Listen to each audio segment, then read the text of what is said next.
Well, hello everybody. This is Louise Eddington. I'm the marketing coordinator for the Organisation of Professional Astrology for their events. And we're here today meeting one of the track leaders for the OPA 2021 virtual conference. That is from April the 22nd to the 27th, called Astrology and the Great Awakening.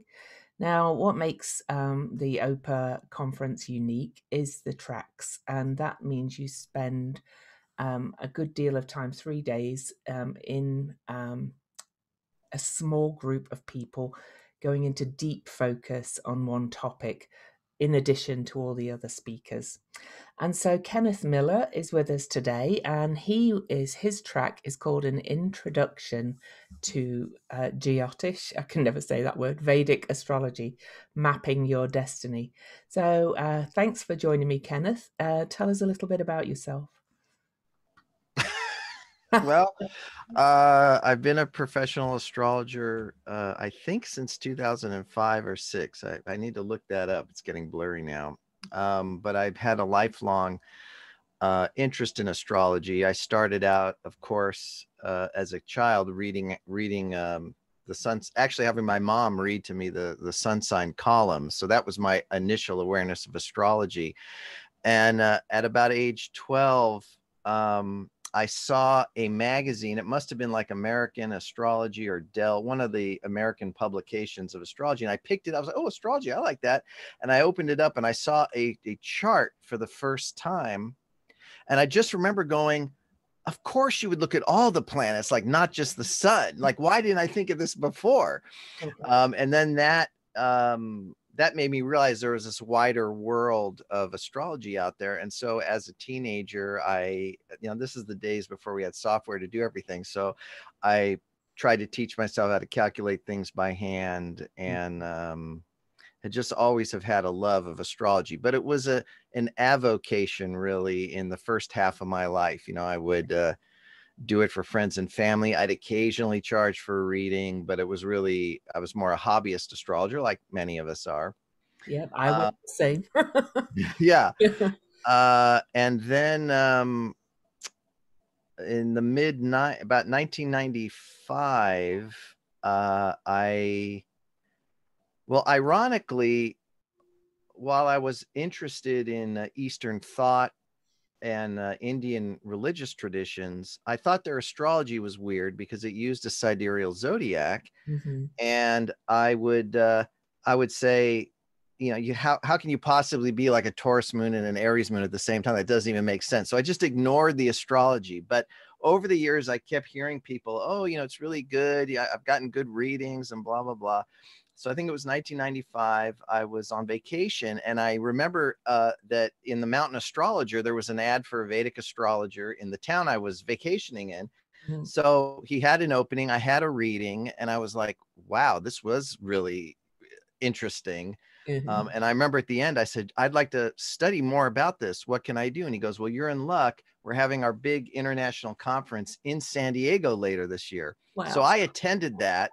It was all over my head. I didn't know what was going on, but I walked away with a whole bunch of books and a mail order course and a bunch of stuff. And so that ignited it. And then around 2000-ish, I decided that I wanted to become a professional astrologer. And then I went through the certification processes in the Jyotish, gee whiz, Jyotish, Oh, Jyotish, okay. they say, in the Jyotish world, Vedic astrology or Indian astrology, as I like to call it. And then at the same time, I just also decided it would be good to get a master's degree in the history of astrology. So I went to Oh my Kepler goodness. College Wow. back when they were degree granting, and worked through that program, specializing in the ancient astrological transmission between the Hellenistic Empire and Indian Empire. Wow. Um, and then I'm currently president of Kepler College. So Oh, it's been yeah. quite a journey.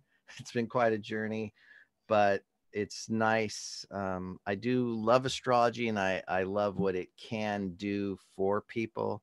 Me too. Um, and that and I hope to communicate that in my track, which is really going to be a soup to nuts introduction to Indian astrology, but always keeping in mind how this applies to real life, your own chart, and the charts of the people you're looking at. This summer, I'm just going on and on, so shut Yeah, me down. no, keep going. This summer, I had a real breakthrough in teaching methodology. My brother has a PhD in education technology, and I was talking with him, and I just had a real breakthrough in restructuring how astrology is taught, because usually the way I learned it and the way most of us learn it is you learn something, but then it's like, but this will make more sense after you learn this. So just keep this in the back of your mind. And Yeah. it's all these different pieces that you have to kind of assemble. And I've figured out a way, I think I figured out a way where you don't have to do that, where everything is makes sense on its own level, and you just build and you just build and you just build and you build. So Mhm. my hope is that this track will really at the end produce people who can not be afraid of looking at a chart in the Indian style and make sense of it, and then decide if it's something they want to pursue more or not. But at least they've gotten a taste, and then hopefully a greater understanding of their own life through it. So is this suitable for beginners? Yes, Yes, yeah, yeah, because suitable most of for the tracks beginners. are intermediate to advanced. So there's a couple of beginners tracks. So if you're interested in learning, I'm just going to say Vedic astrology, No, yeah, then that's a common word. That's a yeah, common word. yeah, please sign up for this track. And we have an early bird price that's available until December the 21st, the Great Conjunction or Mutation. I wonder how that shows up in Well, it shows up. It's just in a different place, but yeah, the yeah. Where is transits it? are Where is still it? transits, but you just have to go back a sign, Okay. typically, for the sidereal zodiac. Yeah. So what degree is it at in Um, the I Siberia? you're catching me off Oh, guard, and I sorry. don't remember. Yeah. No, I just felt no, I'm suddenly really interested. Maybe I'll go and work it out after this. But well, thanks for joining me. And yeah, some of these tracks fill up really fast, and the early bird price is a really good deal. So join us in the conference in April. It's one of the best conferences out there, in my opinion. And OPA is a wonderful organization. So thank you. Thanks for Thank joining you. me Thank you today. so much. Yeah.